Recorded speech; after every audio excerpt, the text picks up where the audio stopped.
enhance natin mga barong, mga kautak. Mayroon po tayo ngayon na 4 pieces mga kautak.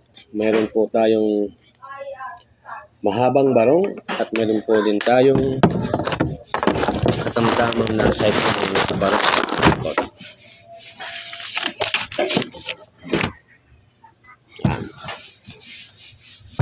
Ito po ang dalawang to ay same price po ito mga kautak.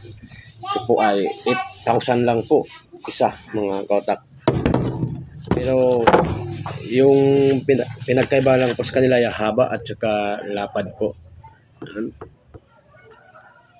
Ito po yung hander na Tosog traditional po ay mayroon lang po itong 13.3 inches bedlin mga kautak, pero po shop na po ito mga kautak. At yung isa naman po na Junggayan handle ay mayroon naman po 14.4 inches bedlin po mga kautak. Kunti na lang, aabot na ng 15 inches po ito mga kautak. 8,000 din po ang presyo po ito mga kautak. Try natin po ang kanilang talim bago natin umpisahan po natin sa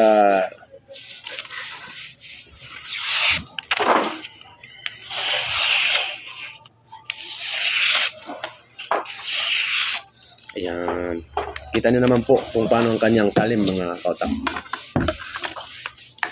Subukan naman po natin yung isa, yung Junggayan handle, kung paano ang kanyang talim. Na caster type po ito mga kautak.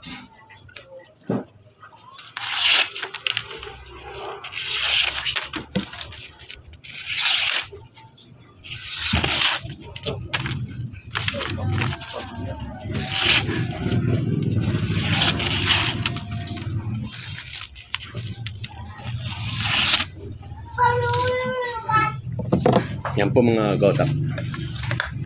At syempre, tatry din natin ang talim ng dalawang mahaba natin mga kautak. Umpisahan natin ito sa 17 inches na Junggayan handle din. Na wala pa itong natural na kahoy lang po ito. Wala pang na-sprayan ng kanyang handle na pagpakintab. Pero maano na po siya.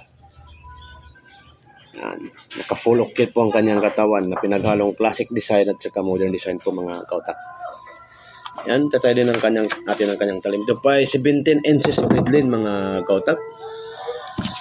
14,000 na lang po ito mga kautak.